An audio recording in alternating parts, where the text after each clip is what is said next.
4 satellites of the European Space Agency tour the battlefields where the Earth's magnetism fights the wind from the sun. Their task is to make sense of electric streams that wrestle like invisible dragons far over our heads. And as the satellites orbit in company, it's called the Cluster Mission. Space scientists have already discovered that all the planets, including the Earth, swim among swift electric particles thrown out by the sun. This solar wind fills a huge bag in space, and our own planet is deep inside it. Some experts say that the energy delivered to the atmosphere by the solar wind is trifling compared with the sun's visible rays. But others aren't so sure. Intruding particles from the sun concentrate high in the air over subpolar regions, where they race in to make the glowing auroras and heat the upper atmosphere. In theory, there might be important effects lower down, if, for example, warm winds at the surface are encouraged to flow towards the poles. Cluster may help to settle this controversial issue. The satellites will explore a cavern in space created by the Earth's magnetism. It pushes aside most of the particles coming from the sun, but some of them infiltrate through the magnetic shield. How many? And do they break through the front door? Do they come in stealthily or in a rush? Apparently, some of the solar particles slip around to the back door and then blast their way in. How do they manage that? And others battle for admission at weak points in the shield, which lie over the Earth's magnetic poles. It's an electrical puzzle laid out across thousands of miles of space, and each satellite in the cluster is a state-of-the-art electrical laboratory. It can measure electrical and magnetic fields of force. It can sense peculiar electric and magnetic waves. And each satellite samples the streams of electrons and charged atoms that race past it. Operating as a team, the 4 satellites give a 3-dimensional action picture of events in the region between them. Cluster's orbit enables the satellites to visit all the key places in turn. It extends 130,000 kilometers from the Earth. Farther out in space, in an associated European mission, SOHO studies the upheavals in the sun itself. It also reports the solar weather sweeping towards the Earth, which reaches Cluster an hour later. NASA participates in the SOHO and Cluster missions, and a world-encircling network of ground observatories collaborates with Cluster too. They watch out for the effects in the atmosphere when the infiltrating particles arrive from the sun.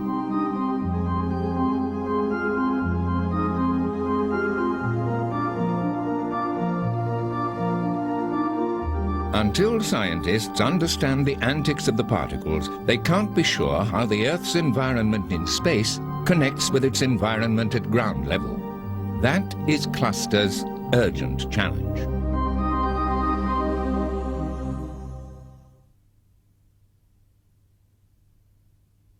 Our ancestors worshipped the sun. They knew perfectly well that it rules the Earth.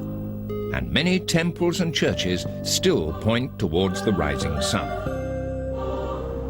Today's devotees are solar astronomers and space scientists who stand in awe of the sun's vigor, its violence, and its variability. They know how it powers life.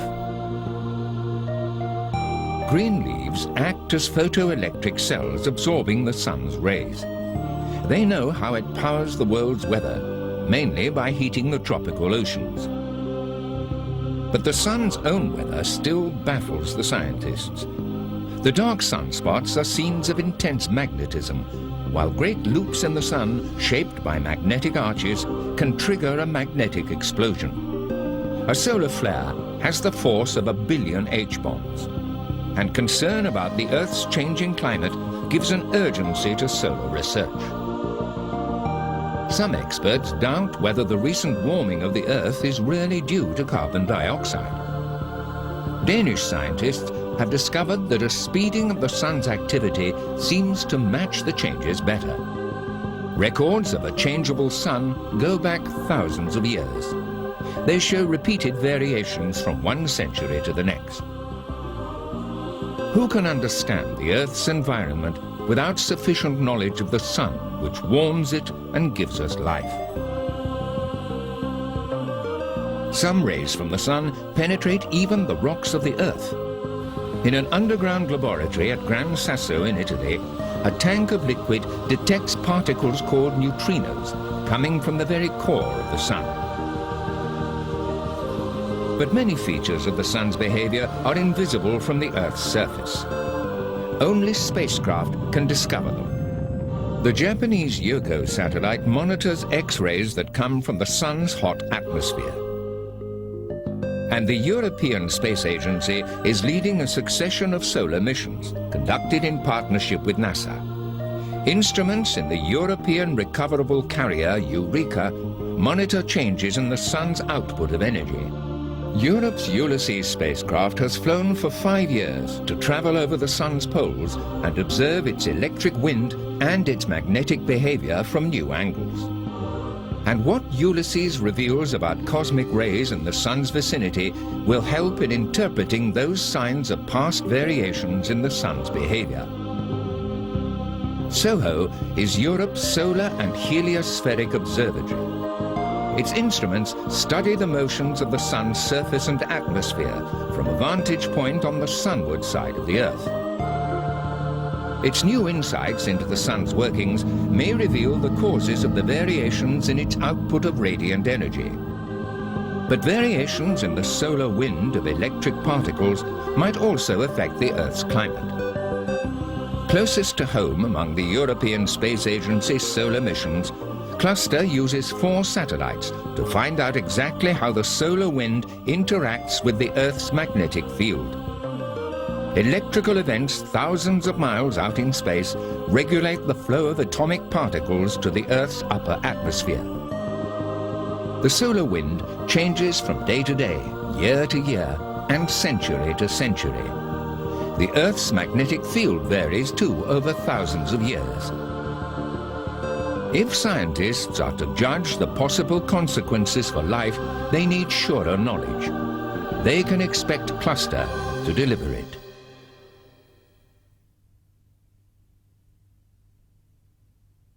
To prepare 4 identical spacecraft for the European Space Agency's Cluster project, the German prime contractor collaborates with aerospace companies in a dozen European countries. It's like giving birth to quadruplets. Scientists made 4 identical sets of instruments to fly in them, but there's no safety in numbers here. Every one of the 4 spacecraft is essential for the mission's success in exploring the Earth's magnetic environment.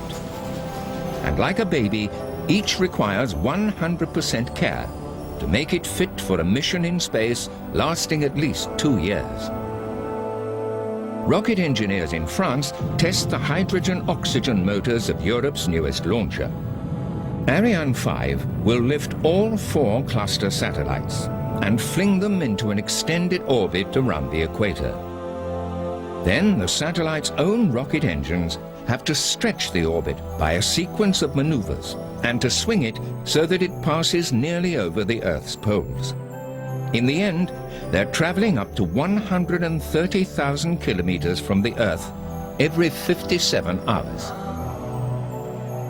Each spacecraft weighs 550 kilograms, not counting its 650 kilograms of fuel. To stay stable, it rotates like a gyro every 4 seconds. Protruding booms carry the magnetic sensors. Around the rim of the spacecraft, solar cells gather power as they turn in the sunlight. A solid-state memory device replays data accumulated by the instruments. Antennas provide the radio link to ground stations in Europe. Sometimes, the long arm of the Cluster orbit points towards the sun, into the oncoming solar wind. But as the Earth proceeds in its own orbit, Cluster eventually reaches downwind into the Earth's magnetic tail. As they keep the satellite quads flying as a family, the mission controllers at the European Space Operations Center in Darmstadt adjust their relative positions to suit the scientists' needs. An ideal formation, achieved in chosen sectors of each orbit, makes a tetrahedron with almost equal sides. When a region of strong magnetism is under investigation, the satellites may be just a few hundred kilometers apart. For the weaker magnetism of the Earth's tail, the separations will be wider than the Earth itself.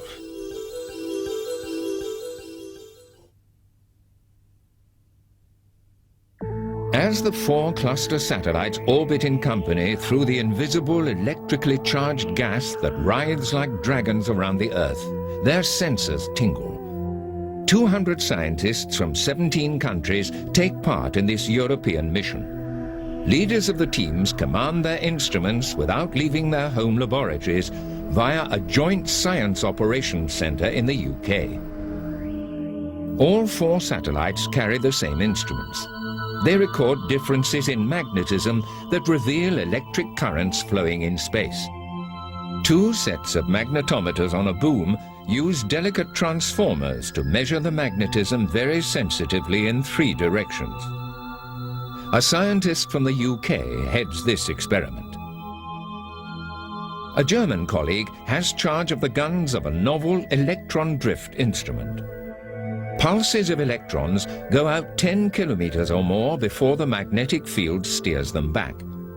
The difference in their time of return on the 2 sides measures the electric field. Electrons and charged atoms or ions make up the electric gas. A French-led experiment counts and identifies the ions in each satellite's surroundings. 2 cluster ion spectrometry instruments look all around as the satellite spins every 4 seconds.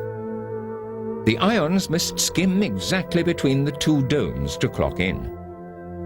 Changing the voltage between the domes selects ions of different energies. The technique reappears in a British-led experiment called PEACE, which surveys the electrons. One part deals with the faster electrons in the electric gas, another with the slowest ones. An Austrian device, ASPOC, squirts ions of the metal indium out of the satellite. Their departure cancels an electric charge that the satellite acquires when sunlight knocks electrons from its surface. Otherwise, the charge would hinder Cluster's most delicate observations. The RAPID experiment, headed by a German scientist, hunts for energetic particles from distant regions. They pass through pinholes to reach the detectors, which build up pictures of where the energetic electrons come from and where the charged atoms come from. A consortium of experiments in Cluster looks for waves in the electrically charged gas. The principal investigator for staff is a French woman. 3 coils riding on a boom detect oscillations in the local magnetism. Spherical sensors whirl on the ends of 4 wires for the electric field and wave experiment in the charge of a Swedish scientist. Each wire is 50 meters long.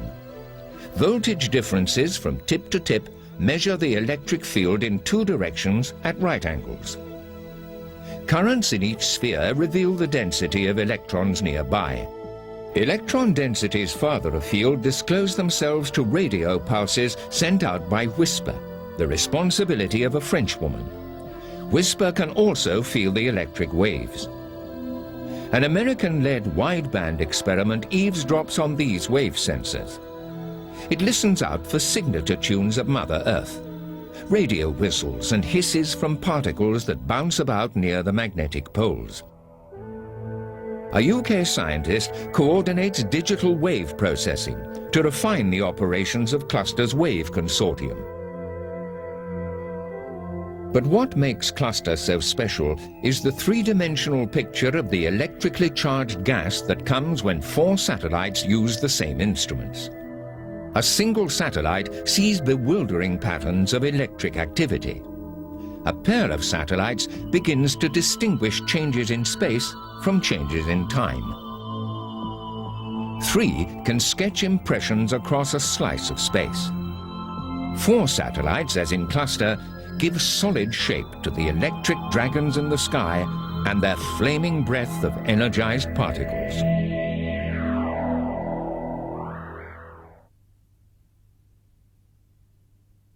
Those clouds are a few thousand meters off. The sun's much farther away. If you had electric eyes, you'd see a windscreen filling the midday sky between the clouds and the sun 60,000 kilometers out. That's where the Earth's magnetic shield pushes aside the electric wind which blows non-stop from the sun. In Europe's cluster mission, 4 satellites fly in company to examine the shield in unprecedented detail. It's 10 times wider than the Earth. And on the Earth's dark side, the shield becomes a tube, like a comet's tail, but invisible. When the sun expels electrons and charged atoms into the solar wind, they drag part of the sun's magnetism with them. And when they encounter the Earth's magnetism, they shy off. Currents in the electric wind prevent the 2 magnetic realms from merging. So while the Earth excludes the solar particles, its own magnetism is bottled up in a magnetosphere. The laws of physics require it. Yet many of the sun's particles break the law and penetrate the magnetic shield. Once inside it, the Earth's magnetism feeds them into radiation belts around the equator or into the upper air near the poles. Cluster's task is to find out how the solar particles punch holes in the shield. Odd things happen even before the solar wind arrives. It's forewarned of the Earth's presence and slows down. The resulting congestion makes a bow shock. What unknown signals travel upwind to give the warning? Cluster must find out and discover how strong electric and magnetic fields accelerate some of the plasma. Earthward of the bow shock, the wind is turbulent. Do strange electric and magnetic waves insinuate some of the solar particles through the magnetic barrier? Or do strong electric fields shoot them through? The direction of the field lines of the Earth's magnetism sometimes runs counter to the magnetism carried by the solar wind. Then penetrations may occur. In theory, the lines can reconnect in a magnetic short circuit. They rip the barrier open and let the solar particles flood in. Cluster can check these theories and see whether any breaches of the shield are local or widespread. Other solar particles slip around to the dark side of the Earth. They sidle into the Earth's tail, where folded magnetic fields create another zone of contradictory magnetism. A gust in the solar wind can trigger an explosive reconnection, which catapults solar particles in through the Earth's back door. Simultaneously, the Earth lays a magnetic egg as a mass of particles shoots away downwind. The far-ranging Japanese satellite GeoTail has observed these plasmoids, while Cluster homes in on the scene of the magnetic explosions. Deep dents occur in the Earth's shield over the magnetic poles. In each of the polar regions, there seems to be an open gate where solar particles can penetrate the Earth's magnetic defenses. Tracing the routes by which they reach the entry point is a task for the Cluster mission. Events over the polar regions deserve special attention, because it's here that auroras light up the sky when the invading solar particles finally slam into the Earth's atmosphere.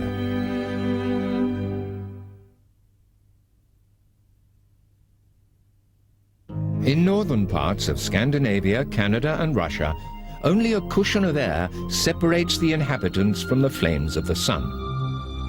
Auroras that light the sky 100 kilometers overhead are the flickers of electric particles flung out from the sun's stormy atmosphere. They come in the solar wind, and the Earth's magnetism guides them to the polar regions. They assault the air in an oval ring around the North Magnetic Pole and over Antarctica too. Europe's space mission Cluster will help to solve the riddle of the auroras. Its 4 satellites must track down the electrical machinery in space that operates nature's disco lights. These are the most conspicuous link between events on the Sun and on the Earth. The auroral zones are critical regions for possible effects on the Earth's weather. And there are now suspicions that energetic solar particles can reach down to the ozone layer and damage it. Storms on the Sun move the auroral oval outwards from the pole.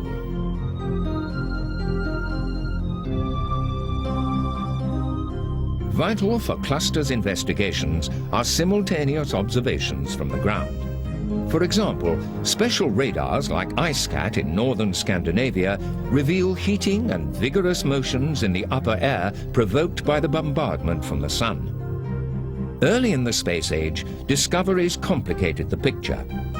The Earth possesses its own stock of electrons in a radiation belt, and when particles arrive from the Sun, the Earth's magnetism brushes them aside. Scientists wondered if the solar wind simply shook the Earth's magnetism and jolted electrons out of the radiation belts to cause the auroras. Certainly, the Earth's magnetic domain can shrink dramatically when the Sun is stormy. But now a leading theory asserts that magnetic explosions on the dark side of the Earth send solar electrons in by that route. The scene's a special target for clusters investigations. Electrons coming this way in may account for the most familiar greenish drapery in the night sky. But that's only half the story. Other auroras aren't green but red. Made by less energetic but more widespread electrons, they glow higher in the air. The red auroras are often hard to see because they occur towards the sunlit side of the Earth. And some experts think that the electrons of the red auroras come in at the front of the Earth's magnetic shield. Cluster will examine the traffic of particles on this route too. The mission will also pay special attention to dents in the shield over the magnetic poles. Do the activities there help or hinder solar particles trying to reach the auroral zone? Cluster will check all the possible entry points for the Sun's electrons that write their messages in the sky. Then scientists may at last agree on what the auroras really tell us about the Earth's exposure to the Sun's electric flames.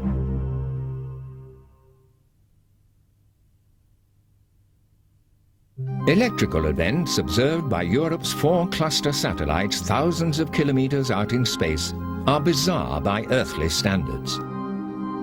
Lightning strokes have some kinship with them. Otherwise, our world of solids, liquids and gases is orderly by comparison.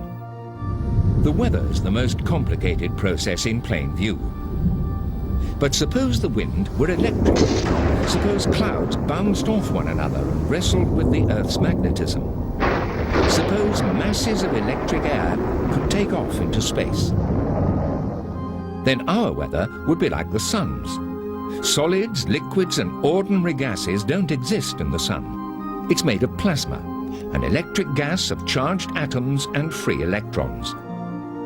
Plasma coheres like a liquid, conducts currents like a metal, and writhes like a serpent. The Sun's magnetism can repress the bubbling plasma and make dark sunspots. But sometimes the plasma wins the contest and escapes into the solar system. The encounters between the plasma of the solar wind and the Earth's magnetism are Cluster's immediate concern. But the findings have wider applications in astronomy. Expulsions of plasma masses from the Earth's magnetic tail are like ejections of plasma seen in comets. The events in the Earth's tail are driven by short circuits in the magnetic field. Much bigger magnetic explosions of the same kind may occur on the Sun and trigger solar flares. Almost everything in the universe is made of plasma. The stars, the hot environs of newborn stars, the tenuous debris of dying stars. In the heart of a galaxy, a giant black hole wraps itself in plasma and sends electric jets racing into space to create lobes of radio noise 1 million light-years wide. In the Earth's neighborhood, nature puts on an exhibition of many kinds of plasma behavior. By deploying 4 satellites together, Cluster is the first space mission capable of scrutinizing it in 3 dimensions. Who can say what new knowledge will come from this grand experiment in plasma physics? or what applications its discoveries will find in the wider human effort to understand the cosmos. Why the universe itself began as a mass of plasma.